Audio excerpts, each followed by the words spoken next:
So thank you so much, John, for your willingness to be a part of this stewardship campaign interview. I know you being a senior going to college right now at CSU, to find time to do this, I just really appreciate it. So thank For you. sure. It's my pleasure. So what has fed you spiritually at St. Paul's, especially during this time of social distancing? That's a great question. And in this time of social distancing, I think that one of the things that we all are missing is um, a lot of these social connections to people. And St. Paul's is so many things to me, but I think that what's fed me spiritually is to have a family in St. Paul's. The Bible consistently uses family terms when you're talking about a group of believers. I met with my brothers. I met with my sisters. And I think that when you experience a church family much more than just a church community, you start to understand why that's such an appropriate term. So in this time of social distancing, when it is really hard to find ways to connect with other people, ways to get together, um, I think about St. Paul's and I think about this family that I've gained in Fort Collins and how um, those connections are still so strong and still so supportive and they keep me going. So um, St. Paul's has fed me by providing me with those relationships with brothers and sisters of all different ages, and and I really do feel like I have family. I feel like I have people have my back, and if I needed something, I could ask. And uh, during the Sunday get-togethers, when we see each other on Zoom, or when we get the wonderful chance to see each other in person, it's like going to a reunion. And I think that I'm not alone in saying that that's incredibly fulfilling, and it carries me throughout the week, just knowing that I got my family here around me, even when we're all going through tough times. So that family aspect of St. Paul's has just been incredibly nourishing. And you, even in the summer months, I mean, you and Michelle continue to be a part of the online community. And We it's love it. always wonderful to see you. Mhm. What is your favorite memory that in your life at St. Paul's thus far? Well, I've been at St. Paul's now. I've gone to St. Paul's for a few years, but really been going to St. Paul's for about 2 years now. Um, and just about a year ago, I got confirmed in the church. And confirmation is something I didn't even know existed 4 years ago when I was baptized. But I started talking with Father Safi about confirmation. And he told me about what it meant, about um, the reason that Episcopalians go through, and so we started on that track. And then with you, Felicia, I picked back up on the confirmation track, which culminated in my eventual confirmation by the Bishop Kim Lucas, and that happened last October, so just a year ago, really.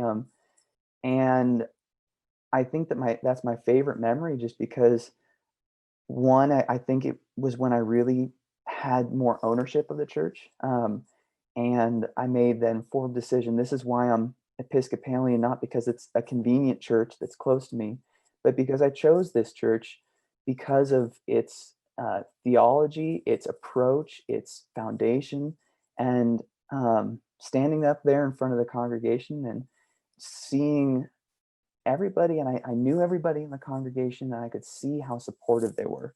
Um, that really brought St. Paul's home, that this is a place that's very theologically fulfilling and spiritually fulfilling. It's very friendly and fun to go to, but the combination of those two, where I could feel both plugged into a family and also really supported and empowered in my faith, um, was just an incredible moment that I'll always keep with me. So that time of being confirmed by the bishop in St. Paul's with the whole congregation there, I have to choose that as my favorite moment. And you've been a part of St. Paul's longer than I have. I've only been here a little over a year, and I have to say that has been one of my favorite memories as well in my time, John. In your St. Paul's experience, when have you felt a special sense of community or presence with God or with one another? Um, so I'm gonna, another of my favorite moments here, that I think really brought out community and God infused in community has been the dinners with friends. I've done dinners with friends with a couple of groups, and lately I've done it with Michelle, my fiance, and we we at first felt a little hesitant to go to dinner with friends just because um, we are college students, and we can't really, we can't give back in some of the ways. It would be really hard for us to host the same way that other people host us, and we didn't know if people wanted rowdy college students barging in on their dinner with friends. So we felt a little bit hesitant to try, and that was really very quickly uh, fixed when we started going, and we were trying to be really polite, and the people who we were dining with, they just roped us in, and they very quickly made us feel not like we were imposing or that we were other, but that we were totally part of the group.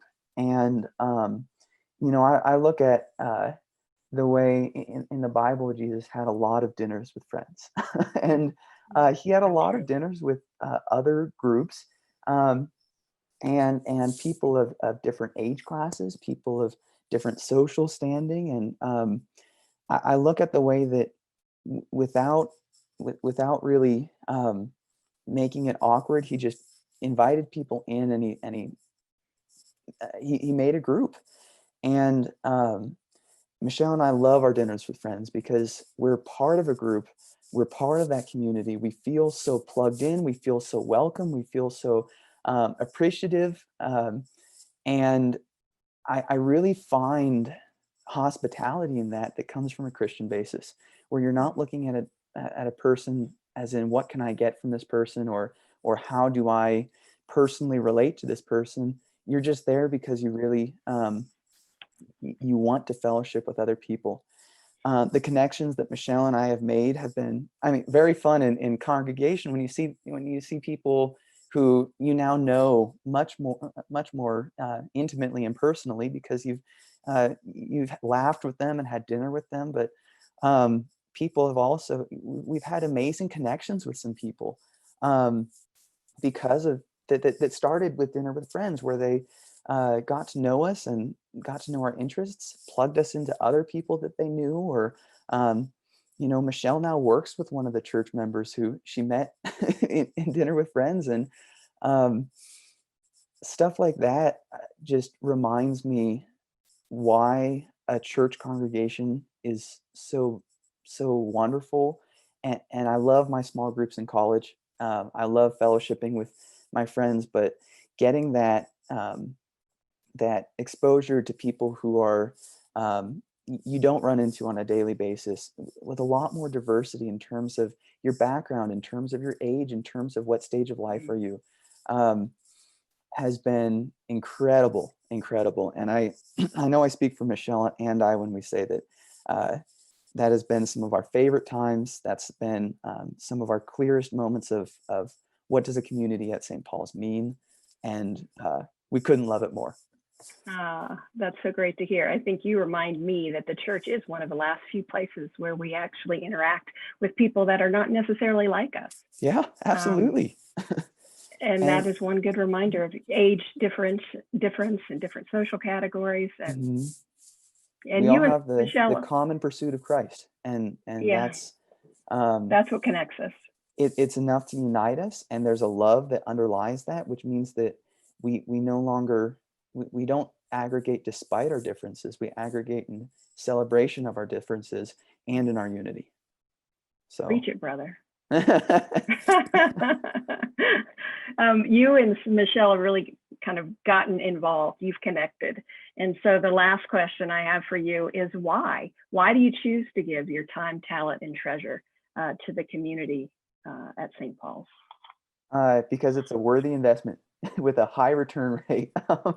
uh, and, and I say that pretty kind of selfishly, because St. Paul's has given me so much. And you know, I came to the faith really in the end of high school, beginning of college, and I still am fairly new to the idea of a Christian congregation, of a Christian family. And St. Paul's has really refined what that means to me, and how do I find Christ in the church? Um, how do I find Christ in daily living, even when I'm not on the Sunday Zoom call or at St. Paul's?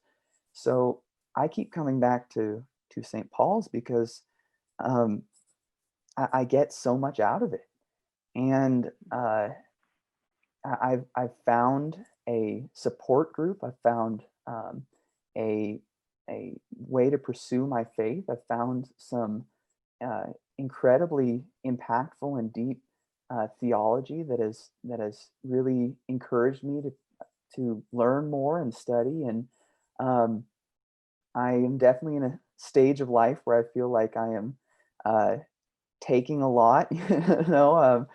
But St. Paul's has taught me how to embrace my Christian pursuit as a college student in this kind of community.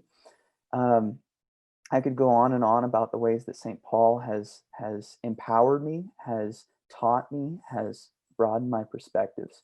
So um, Michelle and I both made a very conscious decision that we were going to make St. Paul's our church, that we were going to make St. Paul's our home.